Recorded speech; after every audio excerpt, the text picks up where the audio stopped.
পড়ে মরে যাবে এর কোনো গ্যারান্টি নেই তো। তোমরা কই যাও? তা কি তোমাদের গেট কি তলিয়ে গেছে নাকি? হ্যাঁ আমাদের গেট তলিয়ে গেছে, এখন আমরা নেট দিতে যাচ্ছি। আচ্ছা ইন্দা কই যাও এত বাস কে? নেট দিতে হবে, গেট তলিয়ে গেছে। গেট তলায় গেছে? কত পানি হয়েছে? ফাড়ির উপরে কটুক? এক বিঘে।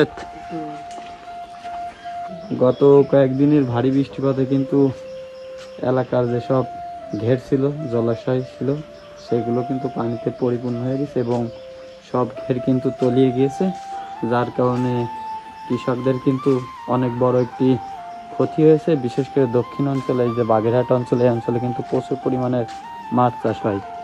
তারা কিন্তু ঘেরে প্রতি তাদের কিন্তু একটা ব্যাপক ইনভেস্ট থাকে। সেই ইনভেস্টে যদি ঘের যদি এভাবে জলাশয়ে বৃষ্টির পানিতে তলিয়ে যায়, তাহলে কিন্তু তারা অনেক বড় একটি ক্ষতির সম্মুখীন হয়। এখন বন্ধুরা, গত কয়েকদিনের বৃষ্টিতে জলাবদ্ধ হয়ে বাড়ির উঠানে কিন্তু এভাবে পানি চলে এসেছে। এই যে দেখুন, এই যে হচ্ছে আপনার ঘরের দোর, আর এই যে হচ্ছে আপনার উঠান, আর উঠানে দেখুন পানি।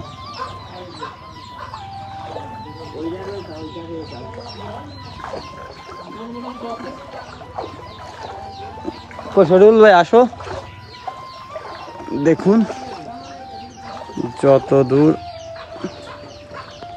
চোখ যায় সবখানে দেখবেন পানি আর পানি। দেখুন ঘর বাড়ি চলে গিয়েছে। আমি কিন্তু এই মুহূর্তে দেখুন, মানে আপনারা দেখবেন যত দূর দেখবেন সবখানে কিন্তু এইভাবে কিন্তু পানি দেখতে পারবেন।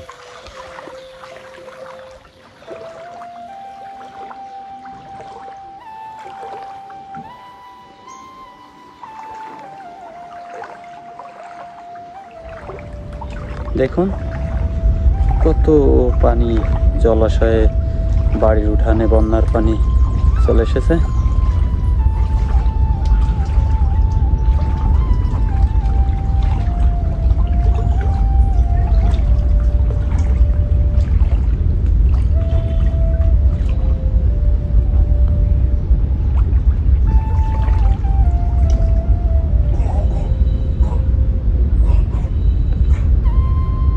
আপনাদের এইখানে কেন পানি জমা হয়েছে এরকম ভাবে?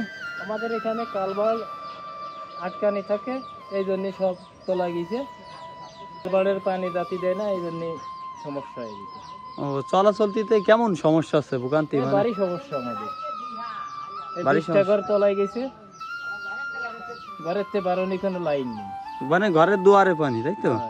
তাই এতে তো পোলা পানি চলাচলতি করতে, তারপরে বিভিন্ন ধরনের এইখানে মানে আগে আগে কিভাবে পানি পাস হতো? মানে রাস্তা দিয়ে ছিল, কালবার ছিল, ওইতে পানি পাস হয়েছিল। এখন সে কালবার কি হয়েছে? বন্ধ করে দিয়েছে। কারা বন্ধ করছে? এই মারুফ মোল্লারা। মানে তারা কালবার বন্ধ করে দিয়েছে, যার কারণে এখন এই জলাবদ্ধতা, এই ঘরগুলো সব বন্দি। আগে আগে এরকম ভাবে কোনো সময় পানি জমি নাই না? কোনোদিন এরকম পানি বাইতে থাকি নাই, সব জায়গা